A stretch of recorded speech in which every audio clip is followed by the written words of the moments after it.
বালতিতে কি? খাঁটি গরুর দুধ।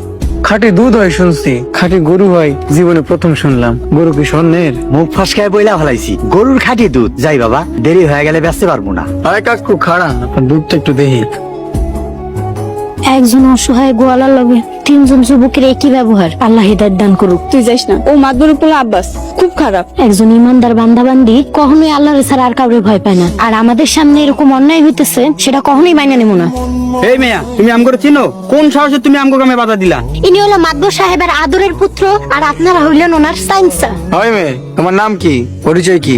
আমার নাম নুসরাত, এই গ্রামেই থাকি। এবার দুধের দাম দেন। দেখেন তো আপনার কতটুকু দুধ নষ্ট হয়েছে, আর দুধের দাম কত। 1 লিটারের মতো দুধ নষ্ট হয়েছে, দাম 70 টাকা। দেন, টাকা দেন।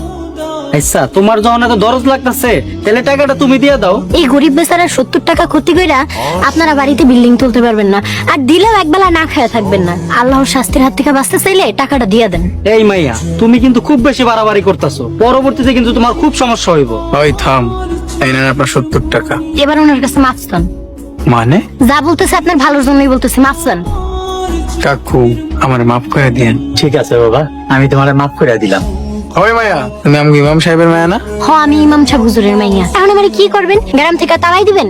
আমি আল্লাহ ছাড়া আর কাউরে ভয় পাই না। ওই লোক দুধে পানি মিশাইছে, এর কাছে আমার মাপ চাওয়া। তুমি কি উপকারটা করলে জানতে পারি? সে যদি দুধে পানি মিশাই থাকে, তার জন্য সমাজ আছে, তারা তার বিচার করবো। আপনারা তারা শাস্তি দেওয়ার কে? আর তার কাছে আপনারে মাফ চাওয়া আল্লাহর শাস্তির থেকে আপনারে বাঁচাইছি। এবার বুঝছেন কি উপকার করছি? নুসরাত, কলেজে যাইতে দেরি হয়ে যাইতাছে, চল।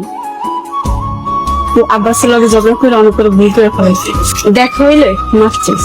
আব্বাসের মতো বেকার লাফাঙ্গা পোলার কাছে মাফ চাওয়ার প্রশ্নই আসে না। শুনছি আব্বাস খুবই খারাপ পোলা, তোর কোনো ক্ষতি করে ফেলাইতে পারে। মাফ চাই মিটমাট করাই ভালো। ধুর, রাখে আল্লাহ মারিকে। আমি তো মহা সর্বশক্তিমান আল্লাহর কাছে আশ্রয় চাইছি। তিনি যদি তার রহমতের ছায়া আমার আশ্রয় দেন, দুনিয়ার এমন কোন শক্তি নেই যেটা আমার ক্ষতি করে।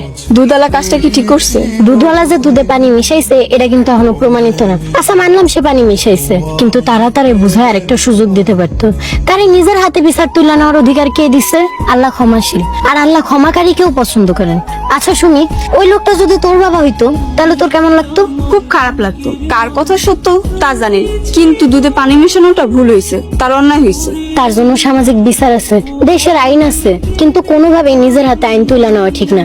সবাই যদি বিচার নিজের হাতে তুলে নেয়, তাহলে তো সমাজটা বিশৃঙ্খলায় ভরে যাইব। বুঝছস? হ্যাঁ, বুঝছি। চল। এই যে সবাই কয়ে বেড়ায় মাতবারে পোলা আব্বাস খারাপ। জীবনে একটা ভালো কাম করতে গেছিলাম, হেটাতেও বাধা। আচ্ছা, ভালো হওয়া কি খুব কঠিন কাজ? হুজুরে মায়ের সাহস দেখছোস? ওর একটা উচিত শিক্ষা দেওয়ার দরকার। তখন যদি কইছে একটা থাপ্পড় মারতে পারতাম না, তাহলে জুইত হইতো। এখন তো সবার কাছে কয়ে বেড়াইবো মাতবরের পোলারে শিক্ষা দিছি। মাতবরের পোলা আমার ধমক খায়া ডরাইছে। হুজুরে মায়ের খালি একলা কইব, আর বান্ধবী কইব, দুধওয়ালা কইব। হুজুরে মায়ের একটা শিক্ষা না দিলে এলাকায় মান সম্মান নিয়ে থাকা যাবে না। মায় মানুষের কি শিক্ষা দিমু? একটা কিছু তো করতে হইব। এমনি এমনি যদি সাইরা দেই, তাহলে মান সম্মান যা আছে তাও চলে যাবে। হুজুরে মায় কি রোজ এই পথ দিয়ে কলেজে যায়? সকালবেলা যায় আর বিকালবেলা আহে, রাস্তা তো একটাই। আচ্ছা ঠিক আছে।